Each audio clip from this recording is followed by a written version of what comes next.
Hey friends, it's me, Pastor Doug, with another word of encouragement for the day for today, Friday, January 7th.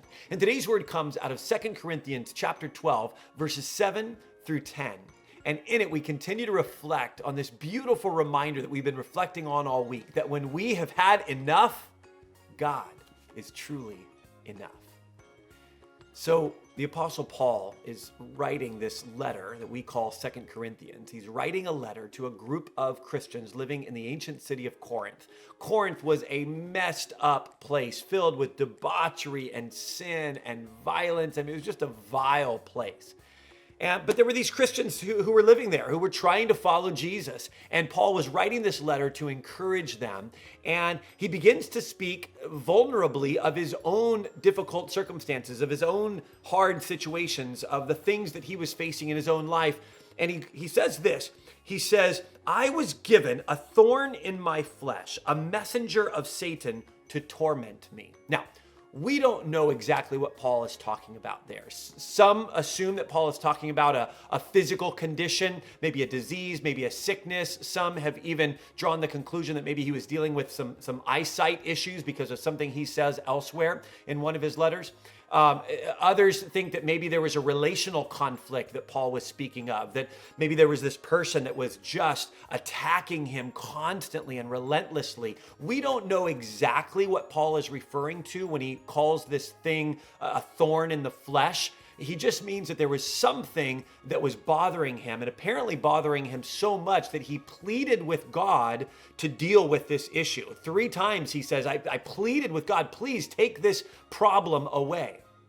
Let me continue reading. He says, 3 times I pleaded with the Lord to take this away from me, but the Lord said this to me, my grace is sufficient for you. My power is made perfect in your weakness.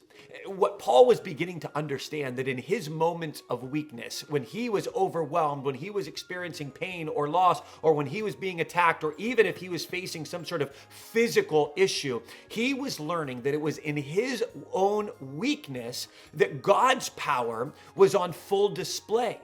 See, when we're operating on our own strength, I've got this, I've got enough money in the bank, or my health is good, or all my relationships are intact, or I've kind of got a handle on everything. Well, we don't really need God, right? And so God kind of fades into the background because we've kind of got this. But it's in those moments when we're experiencing weakness, when we're overwhelmed, when we don't know what to do, when we're broke, when we're sick. It's in those moments that we finally cry out to God and appeal to his strength. So that's what Paul is recognizing, that in his moments of weakness, he's able to see God's power and goodness even more clearly.